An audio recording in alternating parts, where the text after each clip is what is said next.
Fentanyl. It could be hiding anywhere, including in your house, including in your medicine cabinet, or maybe at a friend's house when you're hanging out, playing games, and get offered a pill. Don't take chances. If a drug didn't come from a pharmacy directly to you, you can find fentanyl using a simple strip you can pick up at your local pharmacy. Don't take it until you test it, because fentanyl can be hiding anywhere. Brought to you by the Georgia Department of Behavioral Health and Mental Disabilities. This message comes from Greenlight. Ready to start talking to your kids about financial literacy? Meet Greenlight, the debit card and money app that teaches kids and teens how to earn, save, spend wisely, and invest with your guardrails in place. With Greenlight, you can send money to kids quickly, set up chores, automate allowance, and keep an eye on your kids' spending with real-time notifications. Join millions of parents and kids building healthy financial habits together on Greenlight. Get started risk-free at greenlight.com/audio. Over the past 75 years, more than 10,000 chemicals have entered our food supply, but the EU allows just 300 additives. At Thrive Market, we prioritize quality, banning over 1,000 ingredients found in conventional grocery stores. Our Healthy Swap scanner helps you find better versions of your pantry essentials without the junk, dyes, or fillers, and everything is delivered right to your doorstep. So shop at a grocery store that actually cares about your health at thrivemarket.com/get started for 30% off your first order and a free $60 gift. It's the Opperman Report. And now, here is investigator Ed Opperman. Okay, everybody, welcome back to another bonus podcast for Porkins Policy Radio. PorkinsPolicyReview.com is, of course, my website. I want to thank everybody for joining me and thank you all for subscribing on Patreon. Of course, you make it possible for me to produce this bonus podcast, which I'm happy to say I'm recording this on February 21st, and you should be hearing this hopefully but before the end of February. So, breaking with tradition, I am recording the episode a little bit earlier. If you can hear, I've got sort of a slight giggle in my voice. That is because my guest Ed Opperman and I just spent about 35 minutes testing and checking my audio and fixing my recorder, and it was sort of a nightmare. But we've finally got it to work right now. And Ed, how are you? Thank you for joining us. I'm very good, Pearse. How are you? I'm pretty good. After that fiasco there, just as like an aside, obviously I've always had to deal with all this, recording with podcasts and stuff, but it's only gotten more intense in the last couple of months because now everything is virtual and online. And I was remarking to Ed, with my day job, I do, I run a lot of live streams, and it is just every time there is a new update on Windows or something, everything goes to hell. And it's just, before it was annoying, but now it's sort of it really is your livelihood, and it is just so frustrating. I don't know. I just wanted to get that out of the way before we started today's episode. And I think this is really going to be a great episode. This is going to be not quite an exclusive, but this is you're definitely going to want to sign up if if you're not already a member of Patreon. Although I don't know how you would be listening to this, but you're definitely going to get your money's worth, your $1 a month out of or you could donate more. I know it sounds a little bitter, but I'm worth $1 a month. That's great. Yeah, exactly. Yeah. But Ed, this is you're here to tell us a really bizarre tale. Certainly ripped from the headlines. Very Law and Order esque. And this is something that you and I have been sort of talking about this on and off for a little while. And it is something. This is related to the infamous Hunter Biden laptop. And Ed, why don't you begin weaving this story to the listeners? Yeah, why are you here to talk about this? Yeah, this is fairly exclusive. I only told the story one time before on the air on my own show, just briefly. But then on True and On podcast, I told the whole story with them, the whole from beginning to end, except there's some stuff at the end now, too. And then I'm going on Reverend Bob Levy's show this week from the Howard Stern show. So I said, hey, before I go there, let me get a hold of Pearse and see if he wants to talk about this first. Okay, a lot of people, you've heard the phrase, the greatest story ever told. And a lot of people apply that to the Bible. Okay, I'm taking offense, okay, because this is one of the greatest stories. For me, I love this story. And it starts out with John Benet Ramsey. Okay, it's a story about Hunter Biden's laptop, but it starts out with John Benet Ramsey. Around 2004 or 2005, you might recall John Mark Carr was in, I believe, Thailand, and he was confessing to the murder of John Benet Ramsey. And they actually went over there, and they did a lot of undercover cyber detective work, and they tracked him down, and they went over there, they extradited him back to the United States, where he confessed to the murder of John Benet Ramsey. When that happened, this is around 2004, 2005, and there were not a lot of people out there doing like cyber investigations and tracing emails and stuff like that. I was really, back at that time, really on my game with that. I was ahead of the curve, way ahead of people out there in the public doing that kind of stuff. Like, not like today, everybody's doing it. So I went looking up John Mark Carr, and I found his email address, and I was looking around, and I found a whole bunch of weird, crazy posts on Usenet under the name first John Mark Carr. And then he had set up another account under, like, it was called something like, don't hold me to it, but something like Teen Christian Counseling. Jeez. Yeah, and he was writing all these creepy posts about he wanted to talk to young girls and counsel them if they were feeling lonely and wanted to talk. All this bizarre stuff. Now, I was busy with other things in my life at the time, probably my divorce, and I turned it over to a producer for Nancy Grace, okay? And I let him run with it because I was too busy to go out there and present this information myself.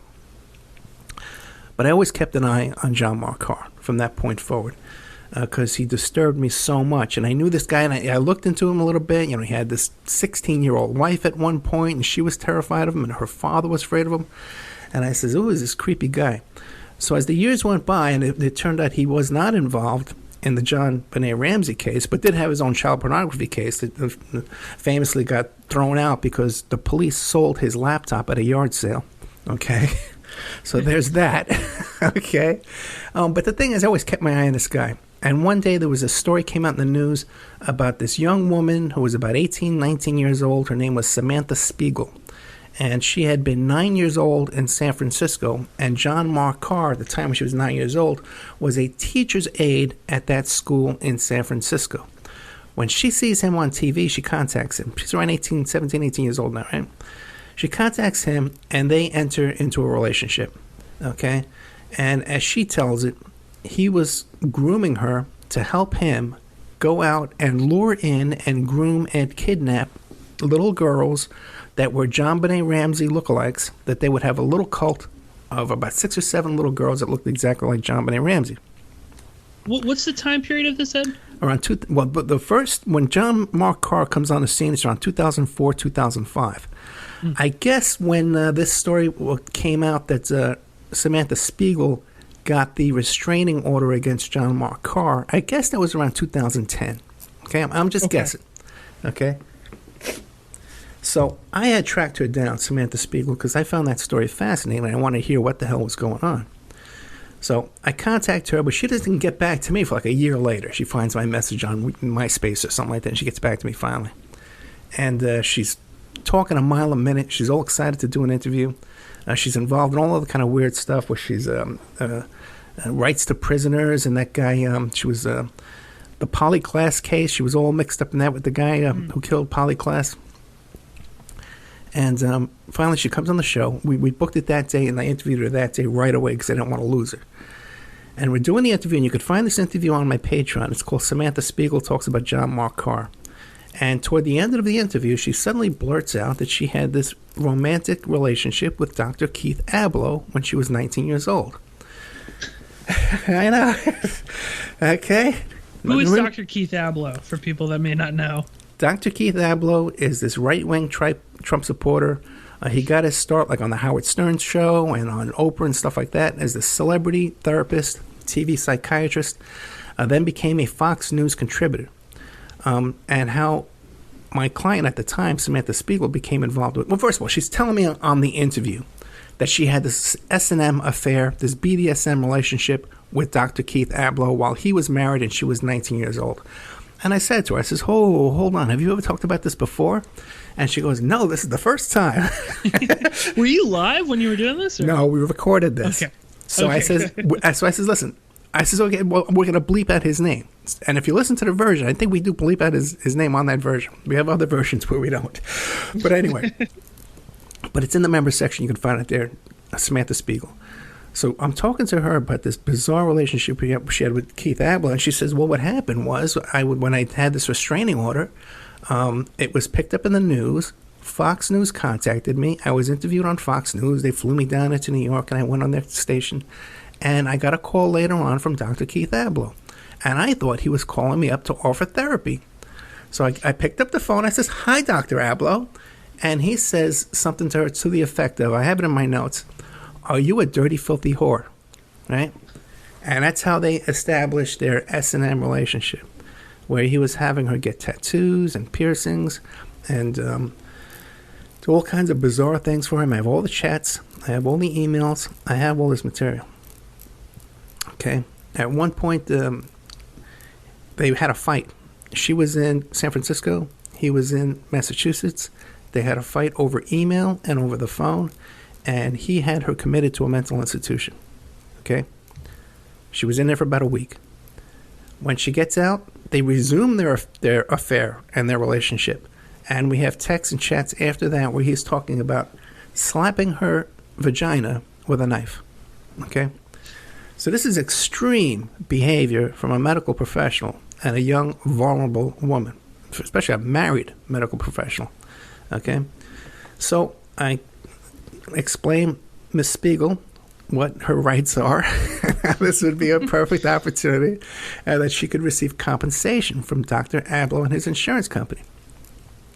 So we begin working on that. And that's when she starts sending me all these emails and text messages and all this material from her computer. That is all this incredible material on Dr. Abloh and his behavior at that time.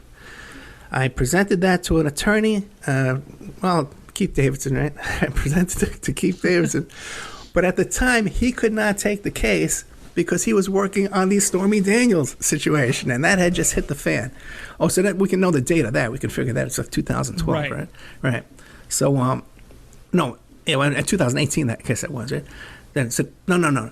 Had to be like 2016. Anyway. Yeah, right, because it was just before before the election. Or around that time. January, GM. So he was at the edge of his, 24 hours news story. They were accusing him of this and accusing him of that, so he was on that. So, and then we had problems. So the client was a difficult client. She still is to this day. But because of her life and her childhood and the things she was put through. So anyway, I put her in touch with different attorneys, both in New Jersey and Massachusetts, where Dr. Keith Abloh is. We discovered there were other victims who also put together a lawsuit against Dr. Abloh. And the material we put together resulted in Dr. Keith Abloh losing his license to practice psychiatry in the state of Massachusetts due to the fact that he was an imminent danger to the public. Okay? In the situation with these other young girls that he was abusing, he was obtaining prescriptions under phony names and getting them on ketamine and all kind of stuff like that, and the same kind of behavior. Now, by the way, to this day, he has no license, but he does conduct therapy through his website. Not psychiatry, but some kind of therapy where you don't need a license for. Fast forward, okay? I'm sorry. Did he lose? I'm sorry. Did he lose his license to practice psychiatry, or? Well, he definitely doesn't have. When it was suspended at first, it maybe have lost altogether. But the cause that they put down was for the imminent safety of the public. He's an imminent danger to the public. Right. And just to reiterate this, I'm sorry to interrupt. Just to reiterate this, I mean, this guy is also, he's one of these personalities that's anytime Fox needs like expert opinion on. Right. Some medical problem, or to prove that though Donald Trump isn't losing it, or it's anything like that. This guy gets paraded around, and as a doctor, which I guess he was, or sort of is. But yeah, he's one of these people that is just sort of trotted out as I mean, I would say Dr. Phil is probably more qualified to to give you medical help than this guy. Actually, Dr. Phil lost his license too for pretty much the same No, I know reason. that, right? Yeah. Okay, but Abloh was a legit guy, and he was out there. He first came on my radar when he was on Howard Stern, and he was giving therapy to Howard and Beth. And during the therapy session on the air, live on the air, he made some comment about wanting to get into a sexual relationship with Beth, that she would be attracted to him. And it was just so weird and so bizarre that it just jumped out at me. Well, okay, we find out. The lawsuit, my part of the lawsuit fell through. Our client fell through. But the other two went through, and they received settlements. But what happens is, for some reason, Mr. Hunter Biden winds up living with Dr. Keith Abloh for 3 months. Okay? And this is more recent. Yes, this is very recent. This is right around the time of the laptop winding up over in Delaware. Right. So this is within the last, year, basically. Yes, very recent. Yeah. Dr. Hunter Biden winds up living with Keith Abloh. For whatever reason, he leaves, and he leaves behind a bunch of material. Laptop, some hard drives, stuff like that, a cell phone, all kinds of stuff, right? Notebooks, calendars, all kinds of fun stuff. He leaves behind. Okay. Drug paraphernalia, probably. Yeah, well, they seem to be into the same thing. Okay, yeah. Right, yeah. I mean, we can get to that in a minute, but no, continue on. It's widely documented that they're both into the same behavior, So, the next thing that happens is there's a gentleman named Bradley Birkenfeld. Bradley Birkenfeld is currently living... by the way, I have an exclusive interview with Bradley Birkenfeld talking about this very matter on my Patreon as well. I invited him to come on my show to talk about his wonderful book. The book is called... He worked at UBS, right? Yeah. His book is called Lucifer's Banker, okay? And he worked at the Swiss bank. And he came under some kind of notice from examiners and government officials and whatever. And he decided to make a deal and did, I think, 30 months. But still, despite that, because of the information he gave to the government, he received a $100 million whistleblower reward. Right. From the IRS. Yes. So I'm talking to him. I says, well, now you got all this money. What are you doing now? He says, I do this and I do that. Well, now we know what he's doing. He's running around causing mischief. Fentanyl. It could be hiding anywhere, including in your house, including in your medicine cabinet, or maybe at a friend's house when you're hanging out, playing games, and get offered a pill. Don't take chances. If a drug didn't come from a pharmacy directly to you, you can find fentanyl using a simple strip you can pick up at your local pharmacy. Don't take it until you test it, because fentanyl can be hiding anywhere. Brought to you by the Georgia Department of Behavioral Health and Mental Disabilities. This message comes from Greenlight. Ready to start talking to your kids about financial literacy? Meet Greenlight, the debit card and money app that teaches kids and teens how to earn, save, spend wisely, and invest with your guardrails in place. With Greenlight, you can send money to kids quickly, set up chores, automate allowance, and keep an eye on your kids' spending with real-time notifications. Join millions of parents and kids building healthy financial habits together on Greenlight. Get started risk-free at greenlight.com/audio. Because he writes this book called Lucifer's Banker, where he names a lot of people. He's very right-wing, too, as well. He's trying to point all the problems to Democrats and the Bidens and the Obama and the Clintons, that they're the only ones laundering money through Swiss bank accounts. Right, of course. So he has this book launching party, right? And I think he has it virtually because he's really not allowed to come into the United States or show his face too much. I'm not quite sure. He may have been there. He lives in Malta, I think. Malta, right. I was trying to remember the name of the country. I says, how'd you wind up in Malta? He goes, well, I love it here. Okay. It's so funny, too, that he's blowing the whistle on, it's like international tax evasion and stuff. And he lives in Malta, which is a hub for tax evasion.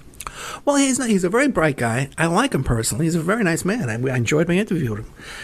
It's probably a great book, So before I bring him on the show, I ask him, I said, hey, I'm all friends with Bo Dietl. Let me go back a bit. A story comes out in one of these Wired magazines or one of these tabloids that there's a book launching party Attending the book launching party is Rudy Giuliani, Bernie Kerik, Bo Dietl, John Kiriakou? John Kiriakou, who's been on my show as well. All these characters, right? And it comes up at this party that Keith Ablow's brother wants to monetize and sell the Hunter Biden laptop. Okay? He makes an offer to this group somehow, and it comes up at this party. Birkenfeld... Not Ablow himself? No, it was Ablow's brother. But Ablow had possession of the laptop and all this material. Okay. And I'm assuming that this is Ablow's using his brother as an intermediary, or is this the brother kind of going rogue? Not sure. Perhaps Ablow's brother had a personal relationship with someone there in the room, and that's how he made the offer. How it went through. Mm-hmm. But that's how I heard it. It was Ablow's brother who. But the thing is, ultimately. Off the air, when I talked to Birkenfeld about this, because I heard the name Bo Dietl was involved. And for people who don't know who Bo Dietl is, look up the movie Bad Lieutenant, okay? That Bo was involved in. And I think he was an executive producer on there, so had a writing credit, whatever. Very similar to his life story. But I think he investigated the case that Bad Lieutenant is actually based on, the murder of the nun. Oh, no, absolutely. Yeah, that was his case. The case with the nuns, with the 27 crosses burnt into cut into these nuns. That was definitely his case. Yeah. He had a bunch of big cases that year. Right, and he is again. I mean, we've talked about him on the show numerous times, but he is a big deal in the PI world. He has his own firm, and he's certainly a fixture in New York. I mean, I remember. As a kid, forgive me, but listening to Don Imus in the morning, and Bo Dietl was always on, right? Sort of hungover, and just going on about all sorts of things. You know what, man? He's one of those guys. I wouldn't worry about him being hungover. He's has excellent political connections. His PI firm hires ex-NYPD commissioners to work on his firm, to run his firm. I don't know if you'd say it's a good or a bad firm, but it's certainly, they'll get the job done if you can afford it. Yeah, and no, it's an excellent firm, and they will get the job done if you can afford it. Exactly, because you got to get some bills, man. But the guy's connected. He has all these connections, and he, I like him. I like Bo. I never had a unpleasant experience with Bo where we left mad. Left unhappy one time, but never mad, never angry. Disappointed, yes. Mad, no. Although he has blocked, yeah. Am I right in thinking, Ed, you knew Bo Dietl like back in the 90s, right, when he did security for Tyson? In 1985 is when I met Bo Dietl, and I know him for many, many years. When one of the first contracts he had, because he had a little tiny PI firm in Long Island. It was a small operation, but he started getting these big cases where he got a $600,000 a year contract to do Mike Tyson security, and then he had a contract doing security for Oprah Winfrey when she was doing he had the contract for the daytime Emmy Awards and stuff there for security, a lot of security stuff too. But some of the most professional guys I've ever worked with, and I've hired him, I've used him, very professional people. Helped me get a lawyer disbarred. We got a lawyer disbarred when I was 25 years old, back in Staten Island. He was a big asset in that. So I got no complaints with Bo. What happened here, though, now years later, is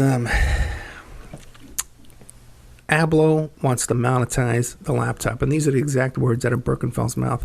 And he wants $2 million for the laptop. Okay? So we know that there's something on that laptop that Ablow considers to be worth $2 million. They were in negotiation with off the air when I'm talking to Birkenfeld, and I told him I knew Bo. He says, yeah, me and Bo went down there, and we negotiated, and he wanted $2 million. When I go on the air, suddenly Bo's no longer in the picture. Right. Bo wasn't there. Hoffenberg's there all by himself. Not Hoffenberg, Birkenfeld is there all by himself. So Birkenfeld says, yeah, we went down there and we negotiated. We wanted to give him, he wanted $2 million for it. Negotiations broke down. So we wound up leaving. And then for some crazy reason, what happens is the next day, the DEA raids Ablow.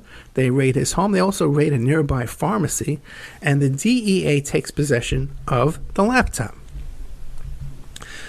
And is that? I mean, again, you can look up the raid on Ablo. I believe that's in. If you just Google that, you'll find that. Was it reported at the time that they had possession of the laptop? I mean, I don't know if they said we found Hunter Biden's laptop. I don't know if that's going to show up in an evidence inventory. But is there evidence that they had possession of the laptop at that time? At that time, no. It didn't come out that the Hunter Biden's laptop was involved in that raid until Hunter Biden's laptop supposedly turns up at Mr. Mack's computer repair store in Delaware. Okay, so let's go from they've raided Ablo and a pharmacy, right? And I assume there had to be some, obviously that is retaliation. I mean, I think we can say, but I assume there's enough evidence or something because a judge had to sign off on. Yeah, someone amongst this group. Amongst this group of Bernie Carrick, Bo Dietl, and Rudy Giuliani were somehow able to get a judge to sign a warrant, okay? Which is no big trick for these guys, okay? Really, come on. They could pull that off without a doubt. The laptop ends up in the possession of the DEA, and Hunter Biden's attorney retrieved the laptop. But according to Birkenfeld, okay, he believes that somehow the material from that laptop wound up on the other laptop over there at the computer repair store. Now, you can go again to my Patreon. You can listen to raw footage, raw interview of Mr. Mack over there at the Delaware computer store, where 4 reporters are in there grilling him, and he doesn't hold up very well to questioning, especially especially when it comes up to the part of the chain of custody of this laptop. He's talking to Costello, he's talking to Rudy's partner Costello about this laptop. We know that part. Did he go to them? Did they go to him? Well, he's not sure. He doesn't remember. Maybe I'm not saying. I have no comment. All this kind of stuff. You've listened to it, right? Yeah, not all of it, but I've certainly seen bits and pieces. This is also the guy. This is not like to disparage him, but he's like partially blind, right? Right. Yeah. He's blind, and he's. I mean, which is not that you can't do that, but it does. It raises some questions about like how thorough is this guy as a computer repairman, and then also. Like you said, I mean, his story really doesn't hold up to much scrutiny, when he was questioned about it. But I just want to make this clear to the listeners that when the DEA, got possession of the laptop through the raid on Ablo's house, Hunter Biden's lawyers got the laptop back. That's out there. That's Yes, that's in public source reporting. But the thing is, that's not a big deal, because if the cops come in with a warrant to search my house, and they come in and take all my laptops, my computers and stuff like that, but Pearse Redmond just happened to leave his stuff here, and he can prove it's his, Pearse is getting that back. It's not under the scope of the warrant. Okay, the warrant. Right, exactly. Yeah. There's not, unless it was in the warrant. Right, any and all laptops, including laptops on storage or loan, You have to have that wording in there. But somehow he got it back, and they sent it back to him. And you would think, if the cops really examined it at that point, if there was some dirt on there, there'd be an issue, right? But they gave it back to him, and somehow the material, suddenly this other laptop shows up. And by the way, too, if Hunter Biden's living with Keith Abloh would know where he takes his computer to be repaired in Delaware. That's not a stretch. Yeah, that's no. And where's Abloh lives in Westchester, Massachusetts. Right? Massachusetts. Oh, I'm sorry, Massachusetts. Okay, yeah. So I mean, why? Yeah. So I mean, again, just we're meant to believe that then Hunter Biden, drives down to Delaware. The Bidens have a big connection to Delaware. That's they have a big estate there. I know, but I mean, of all, there's no computer repair place closer to him. Well, according to the public, this is supposed to be 2 different laptops. that Biden just leaves laptops everywhere. Okay. Oh, so he right. Okay, so he that Hunter Biden leaves like breadcrumbs. He leaves a trail of laptops everywhere he goes to find his way back to his crack pipe. Okay, with pictures of him with teenage girls and crack pipes and all this other stuff, and notes about payoffs to his dad. Right. You know, because we've all seen this. But the thing is to remember, before this ever came out about the computer repair guy, Steve Bannon is saying, oh, we've seen the hard drive, we've seen it. So they were all talking about it. None of these guys can keep their mouth shut. Then it turns out, that comes out later on, that Kirikawa comes out and says, John Kirikawa, I had him on the show, a former CIA whistleblower who hangs out with this crowd as well. For some reason, he won't come back on the show, but whatever. We got along great, but he didn't come back.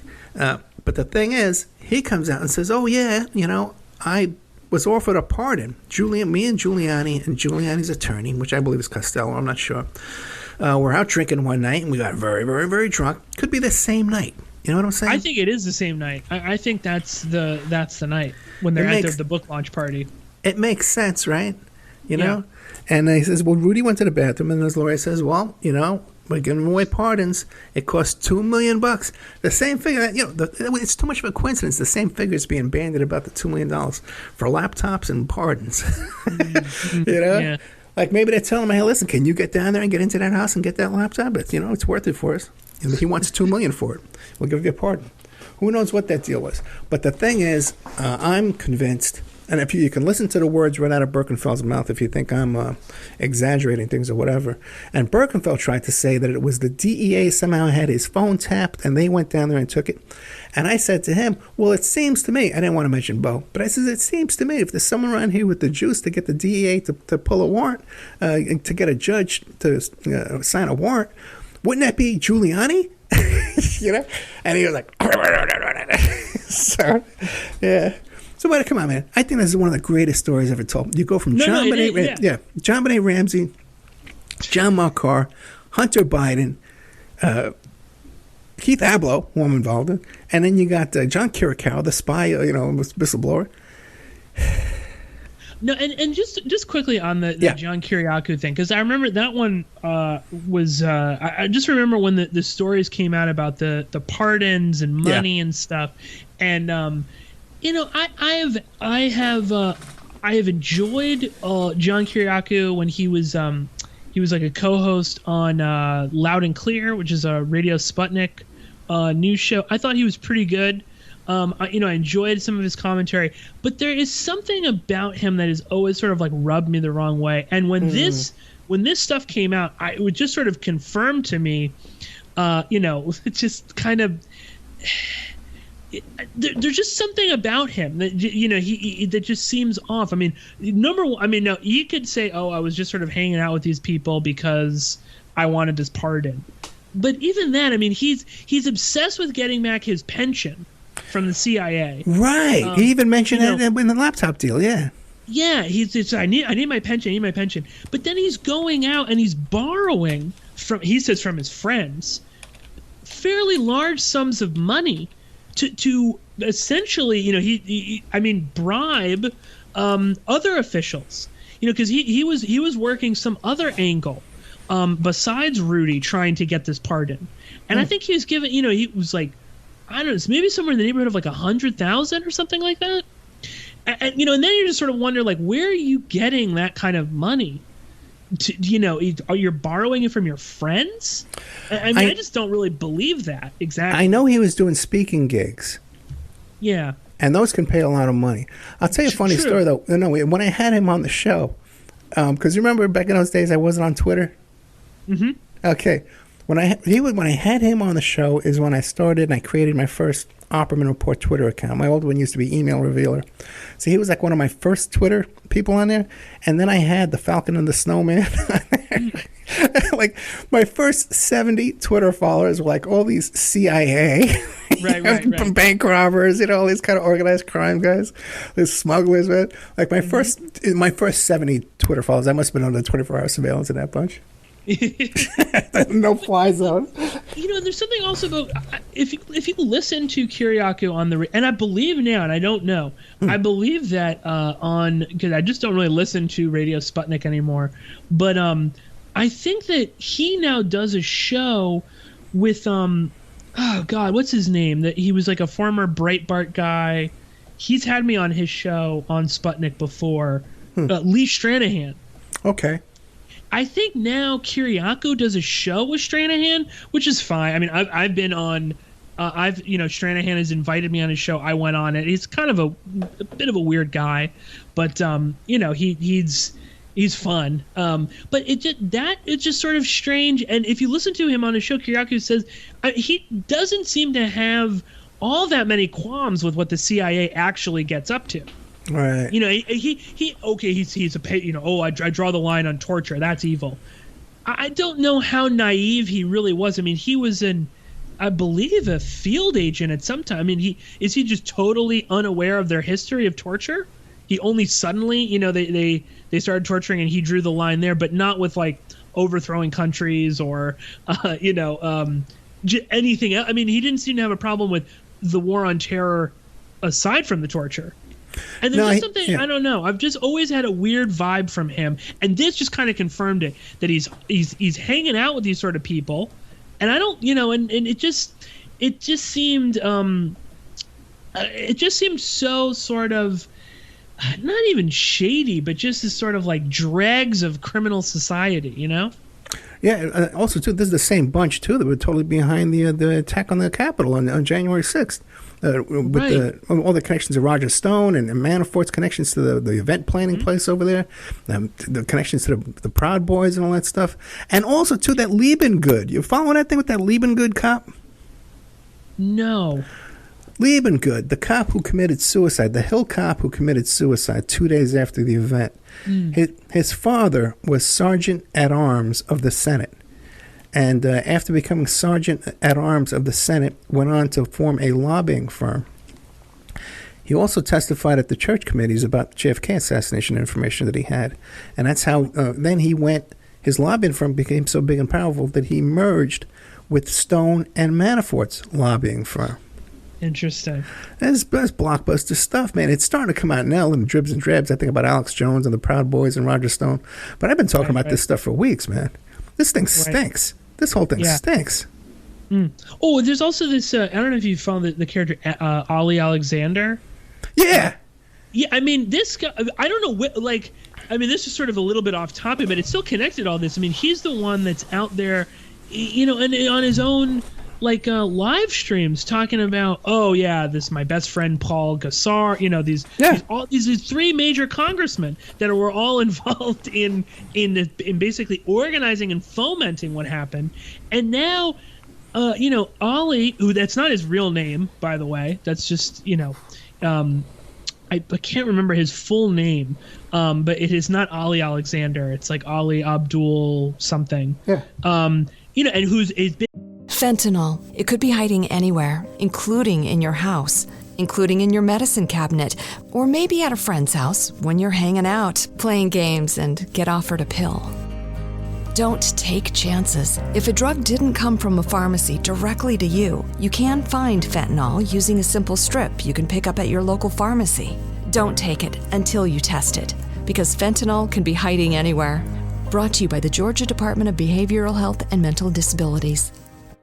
Been arrested, I don't know, 4 or 5 times for fraud, credit card fraud, all these you can look up his mugshots. And now he's just disappeared off the face of the earth. And that is interesting to me, that, again, when you see the groups of people that they in these circles, they're all interacting with one another.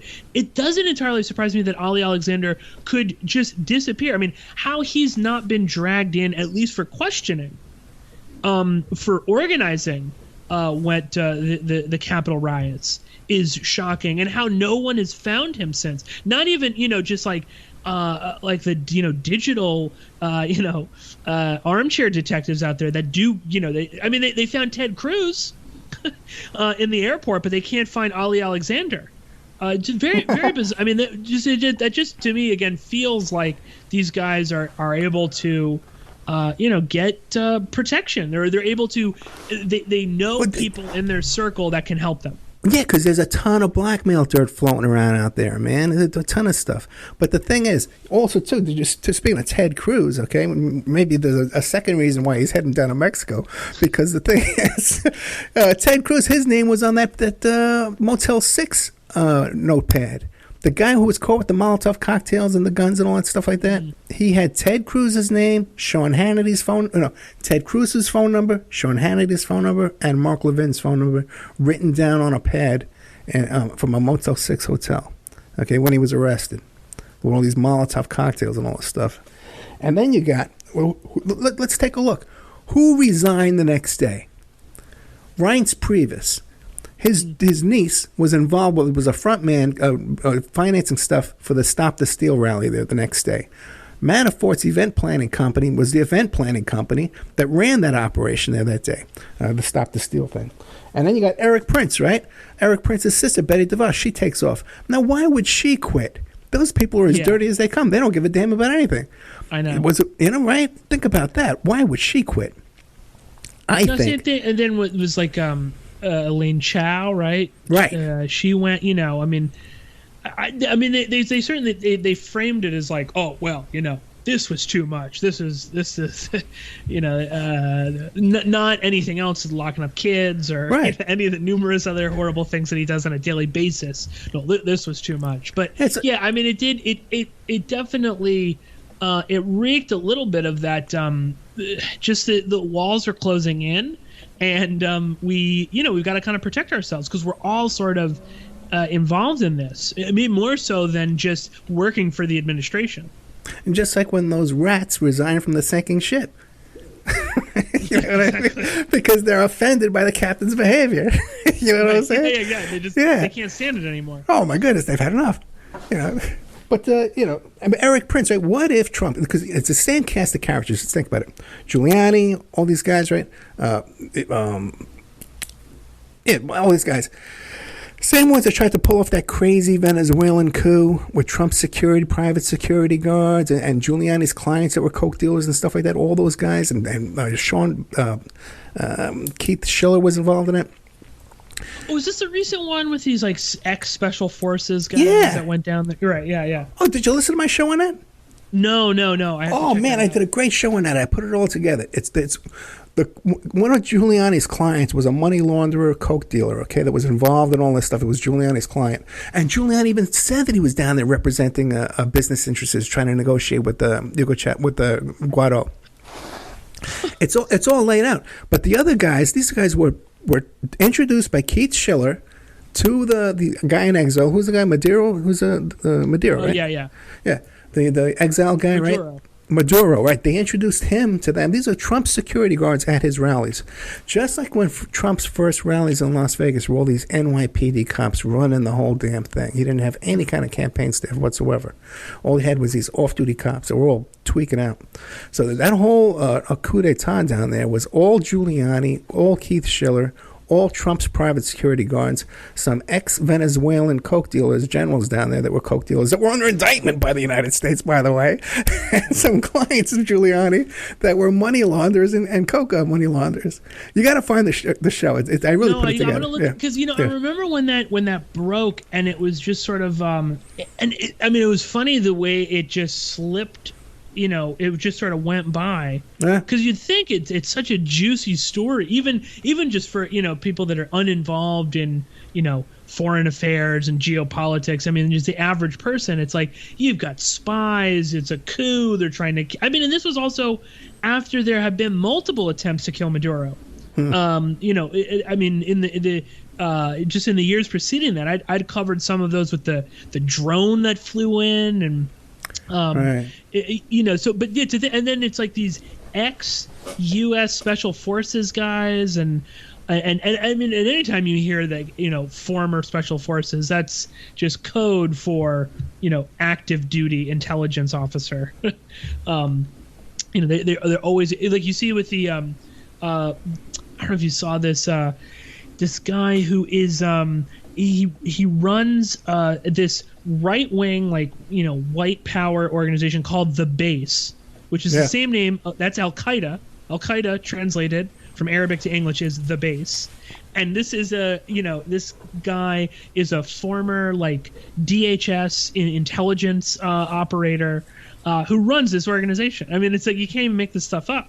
It's it's clearly he's not former intelligence; he's still active. Well, his claim is that he's discouraged by the way that the government acts. But what about this guy from the Proud Boys? It just turns out he's a major informant putting together cases for the government. Oh yeah, exactly. Well, I mean, and you saw I saw on it was on Intel News was reporting about this, just the splintering now basically of all of these like white power groups, because they're suddenly just realizing, lo and behold, that they're just full of informants. Which is and I think it's if you were to look at it a little bit more like in a broader sense. I think this is worse because now what you're doing is you're splintering them into hundreds of little mini organizations that will also have their own police informants, but they'll become more bitter. They'll become angrier. They'll feel like they'll have to lash out. I don't think that like inserting these guys it is to disrupt them, but I think it's to radicalize them even further. Yeah, but as they become smaller and they're infiltrated, then these guys can set them up for one of the sting operations. Entrapment. Exactly. And you see that more with these these morons that get convinced. We're gonna. Here's the. You see this a lot with these sort of these idiots that hate America. They want to blow up America, or these sort of mildly like kind of disillusioned Muslims guys that get convinced we're going to make a statement, and then it's some FBI informant that gives them a bomb and sets them up. I mean, obviously that's what's going to happen with these guys. Well, kind of like that those guys that wanted to kidnap the governor over there in Michigan. Yeah. Did you read all that stuff? It was that they told them they're going to bump. They're going on intel. And they're just driving by around the neighborhood. They're just driving around the neighborhood. 6 guys in a car. That was surveillance intel. Exactly. It's a bunch of nonsense. And then they're talking about they're going to blow up the bridge as a diversion. You would need. Oh my God! What it would take to blow up a bridge? I saw the bridge. It's a huge bridge. It's not like a little bridge. You need tons of TNT to blow that thing up. No, exactly. Of course. It's just crazy. They're also all living in kind of a fantasy world. Yeah. And I think that's also the case with some of these other sort of like, even figures like Ali Alexander. I'm sure he's involved in a lot of this, but I think it's like it's like what's his name? Who was also involved with Ali. God, we talked about him all the time. He's always making up these phony stories about sex scandals. Oh yeah, the Berkman and Wall. Yeah, Jacob Wall. I don't think he's really that clued in. I think he likes running around and pretending like he's a spy. Pretending like they're part of some big, organization and they're doing all these things. I mean, I think really at the end of the day, they're useful. They're And I don't know about how much we've been in contact on those guys lately, but I had a big beef with them and their bunch. And that lawyer was calling me up in the morning, screaming at me. Fentanyl. It could be hiding anywhere, including in your house, including in your medicine cabinet, or maybe at a friend's house when you're hanging out, playing games, and get offered a pill. Don't take chances. If a drug didn't come from a pharmacy directly to you, you can find fentanyl using a simple strip you can pick up at your local pharmacy. Don't take it until you test it, because fentanyl can be hiding anywhere. Brought to you by the Georgia Department of Behavioral Health and Mental Disabilities. The girl's lawyer. Oh, yeah, right. About the whole thing, because I think that the story about Hope Hicks and Fauci is true. What is that? Explain that to the listeners. Well, I was told that Hope Hicks delivered $75,000 from the White House to that bunch of characters to smear Dr. Fauci, to say that he was involved in a rape or something like that. Right. And it was kind of like this out there kind of thing that, well, this is the thing that they wanted to do. But then it was told to me like, oh yeah, it's real. And the way it was said to me, I believed it. And then they all freaked out. when I said it on the air, and I started getting 7 a.m. calls from lawyers. So then, what's that? No, and if it sounds sordid, that's because these are like the most sort of sordid group of people. But think about it; these guys would never make up. They would never make up a story to smear Trump. Right. Right. You know. Oh, hey, did you read that article off the rails? No. Oh, I got to send it to you, man. It's about the craziest meeting that ever took place in the White House with that guy Patrick Byrne and Sybil. What is that woman? Sibel Edmonds? No, Sidney Powell. Sidney Powell. Yeah. And Trump's in there, right? Trump's in there, and he has Sidney Powell on the speakerphone, and he's putting it on mute, and she's going, "She's crazy. Listen to her. She's crazy." He's saying that? Yeah. And then he hits the button and goes, "Go on, Sidney." You know? You got to read it. It's the funniest article in the world because Patrick Byrne, that guy from Overstock.com, somehow he's in this meeting, and he's screaming at all of Trump's lawyers, and one of the lawyers says, "You don't even know who I am. You don't even know who I am." And he goes, "Yes, I do. You're Pat Cipollone." He goes, "No, I'm not." It's the greatest thing in the world. They're all screaming on speakerphones. It went on for hours and hours and hours. It's called the craziest Oval Office meeting ever. And you gotta read it, man. Why is Patrick Byrne even there? Patrick Byrne starts saying, "I know how all this works. I was part of an $18 million sting operations against the Clintons." And Trump's lawyers are going, "Why would you even say that? Why would you even say that?" And then he brought it up like 2 or 3 times more. And then they talk about how they retreat to the Oval, the guest of the house, the sleeping quarters in their living room, you know? Right. The living quarters. And they're sitting there in the living room, and that guy Patrick Byrne is eating all these pigs in a blanket and little meatballs. It's the greatest article ever, man. You're going to see it. You know what I also forgot is Byrne is I was just looking him up and I remembered he also said that he had some sort of a relationship with Maria Butina. Yes. Yes. Who's was a Russian spy, which I think was also, she had infiltrated the NRA at one point and was definitely, during her time there, I guess before, I think before she was arrested, it was like, LaPierre was involved in all sorts of shenanigans, and there was, the questions about financial irregularities within the NRA, and then you saw all these officials were resigning. But I forgot, that Byrne said that he slept with her. No. You got to listen. You got to read it. It's on his website. You got to read it. He says we were going to have an old-fashioned courtship where there would be no sex before marriage, or no sex until we were sure that we were going to have a relationship, and then there would be sex. So I think he was being played like a fiddle. But I don't know if you heard, but LaPierre is being brought in. They're going to recruit him to come in and clean up all the stuff going on over at the Lincoln Project. Really? No. I was going to say. Deadpan head. There's a funny story that Ken Silverstein wrote for Washington Babylon, where he was to me, it was sort of alluding to LaPierre being involved with some 18-year-old intern at the NRA, who had like this amazing apartment that seemed to be being paid for by Wayne LaPierre, and this was just before he resigned. Yeah, interesting too that Ollie North, hesitated from exposing LaPierre and everything he was up to, and when he backed down from that fight. Mm-hmm. I guess they had some dirt on him too. Yeah. Yeah. No, what a sordid bunch. But it's just so ridiculous to me that like you've got the CEO of Overstock.com in White House meetings dictating policy. I mean, those final days in the White House where it's like, Mike Lindell walking around with the, what was it, that memo about, changing the CIA director and Patrick Byrne. I mean, it must have been sheer just true insanity. I mean, beyond the level that it had been.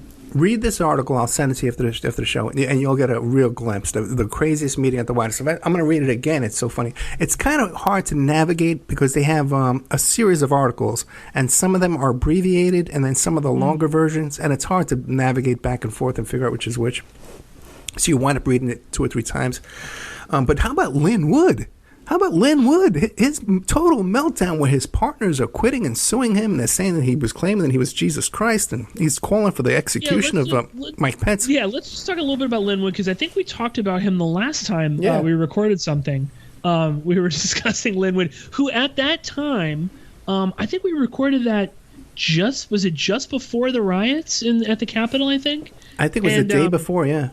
Yeah, I think you're right. Day before, and at that time, Lynn Wood was beginning to kind of implode, but he has since gotten much worse. I think we can say. So just fill the listeners in a little bit.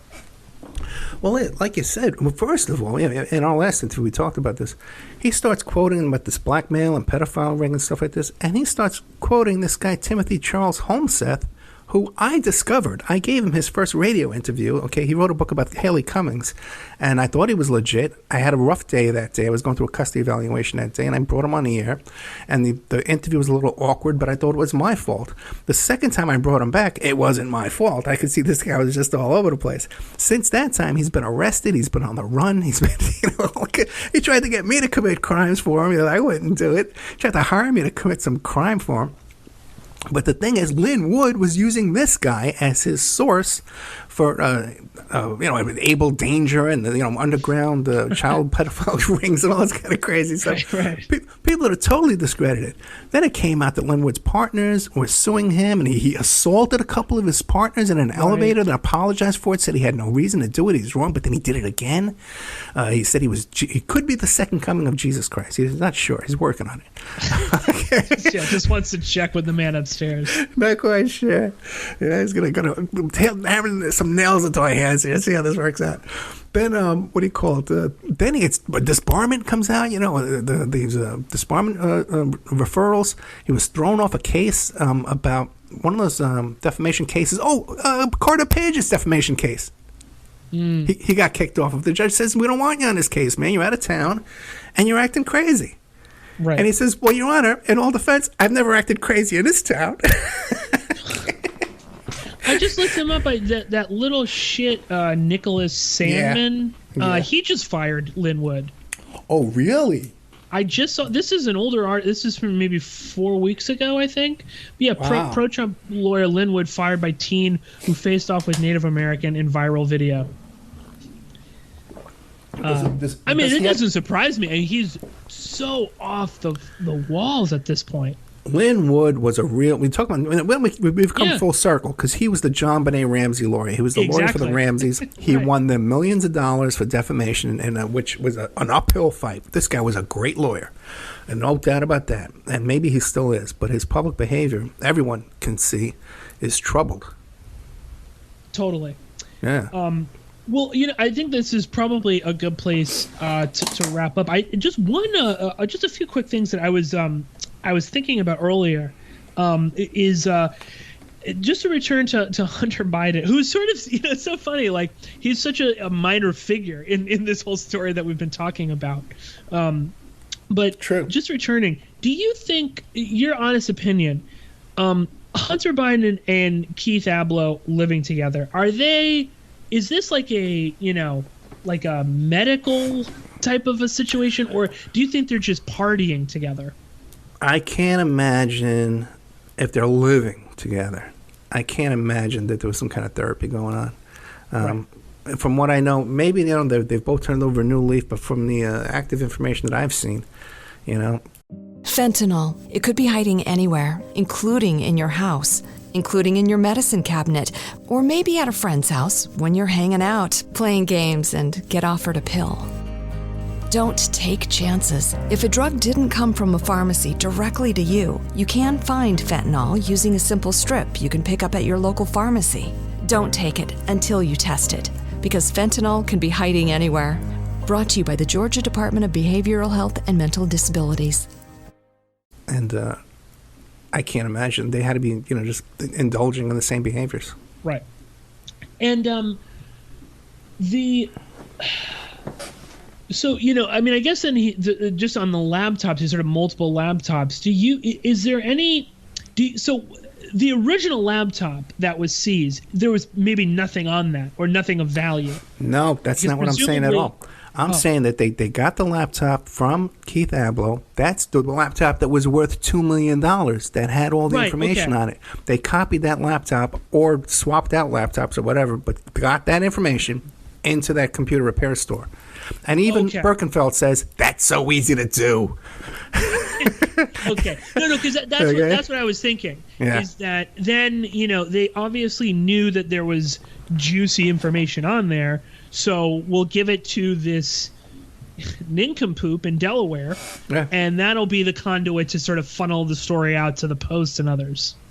Just think, Abloh wanted $2 million. Okay, so he came up with a figure of $2 million. That's a big figure, man, to come up with something that's an unknown if you didn't know what was on there. Then the negotiations fell through, and they didn't just say, well, there's nothing on there, it's not worth it. No, they sent in the DEA to get it for them. They sent in troops. Right. At risk, of all this being exposed by some wacky PI, and it's going to stumble on us. Also, again, you've got a judge signing off on a warrant. I mean, that also, to me, and I don't know. I mean, you might know better about this. I mean, obviously, you can get if you've got enough juice, you can make a judge sign things, and that's certainly. That's in the sort of popular culture as well. Yeah. You see in like Law and Order where their judges are kind of stretching here and there. But I would think that there has to be maybe just a shred of evidence or something like that Abloh maybe was writing prescriptions or something like that. Oh, yeah. And all that evidence is in the lawsuits against Abloh. It's all in there. But I'll give you one even better. You remember the story about the woman down here in Florida who DeSantis fired her because she wouldn't fudge the numbers on the COVID numbers, and her home was raided with a warrant? That was a brand new judge. That's the first warrant he ever signed. Okay. Now that stuff. I'm not out on a limb thinking that someone got to a judge and signed that warrant and got that laptop. Right. Quite. I mean, yeah. It's just it just encapsulates so much of like the seediness, I think, of Trump and the people that surrounded him, and it does sometimes. When you take a step back and you look at all these people, Overstock CEO and whatnot. I mean, it seems like such a just like a sloppy operation, just sort of filled with sycophants and hangers-on and Ed, just quickly, I mean, any sort of, do you think we're gonna see more? I'm sort of surprised that there hasn't been more kind of tumbling out about some of this stuff. I mean, I assume we'll get hopefully some tell-all books about maybe time in the administration or others, but I'm sort of shocked at how kind of close-lipped everybody is about this so far. Yeah, me too, especially the insurrection and the coup attempt there on January 6th, because that information's out there. Some of it's coming forward now. New York Times just did some stuff last night about Alex Jones and the woman from Publix and the Proud Boys and all that stuff, and Roger Stone, but there's a lot more that is out there that's being repeated by people. Now, and the Hunter Biden stuff too as well. I think there's stuff being held back, to have control over the Bidens, because there's a lot of money funneling through that area. And Biden had the balls to bring in John Kerry when John Kerry's son was partners with Hunter Biden and was so offended by Hunter Biden's greed that he backed away from Hunter Biden. So, but Biden brought him right in and doesn't care. I got a lot of stuff going on. The TV series is going to happen, okay? And I just had a great meeting on Thursday, man. This is definitely going through. And I'm going to be talking about Hunter Biden on that show for sure, 100%. Plus a lot of the other stuff I talk about. Yeah, again, it does seem like there's a much bigger story to be told. Again, especially with the insurrection stuff, when you've got all of these characters down there. I mean, even just the simple ones like, Roger Stone saying, "Oh, I was never there," and then there's videos of him, hanging out. It's disturbing that none of that came up at the impeachment, and now we have 26 Hill cops suspended and 6 arrested. Yeah, I mean, the impeachment thing was just such a sham to me. I mean, it was just such a joke. I mean, they really did blow their wad with the Russia stuff, and then when there's something like this where it's, I mean, again, you've like.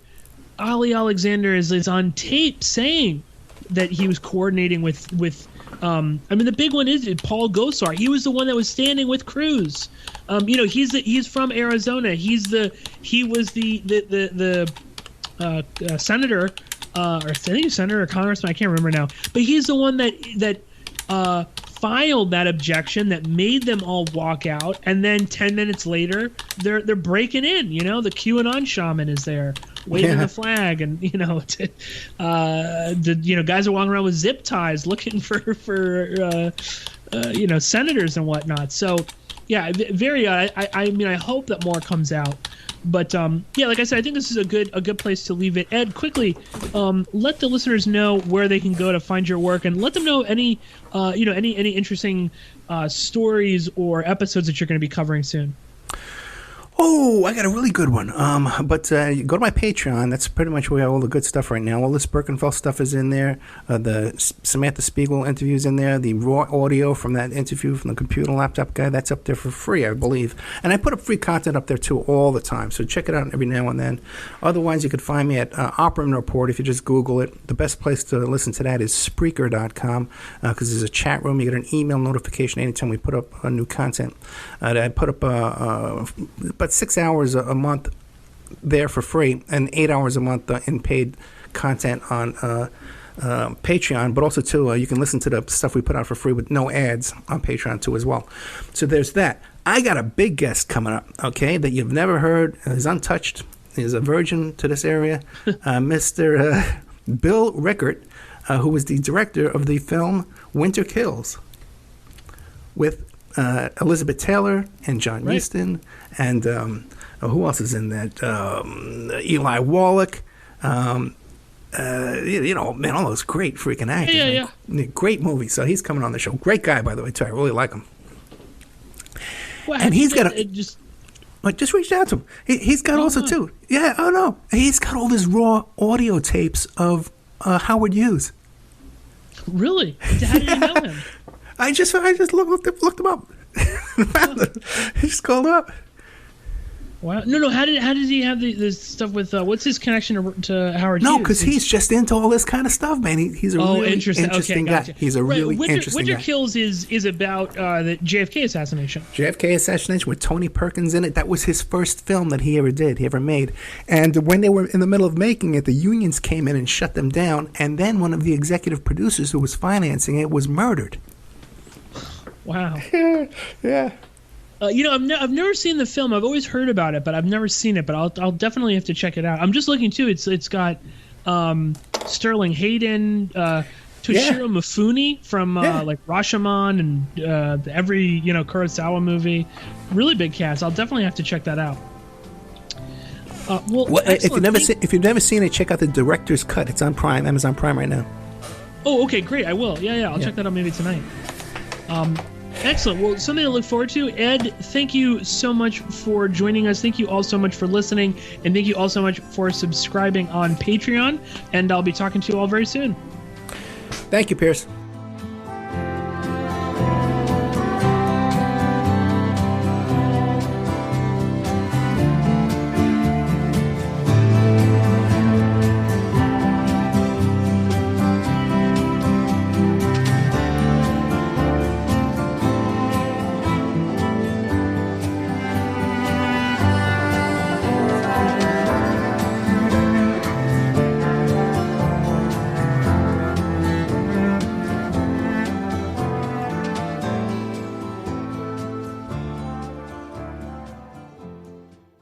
Fentanyl. It could be hiding anywhere, including in your house, including in your medicine cabinet, or maybe at a friend's house when you're hanging out, playing games, and get offered a pill. Don't take chances. If a drug didn't come from a pharmacy directly to you, you can find fentanyl using a simple strip you can pick up at your local pharmacy. Don't take it until you test it, because fentanyl can be hiding anywhere. Brought to you by the Georgia Department of Behavioral Health and Mental Disabilities. Fentanyl. It could be hiding anywhere, including in your house, including in your medicine cabinet, or maybe at a friend's house when you're hanging out, playing games, and get offered a pill. Don't take chances. If a drug didn't come from a pharmacy directly to you, you can find fentanyl using a simple strip you can pick up at your local pharmacy. Don't take it until you test it, because fentanyl can be hiding anywhere. Brought to you by the Georgia Department of Behavioral Health and Mental Disabilities.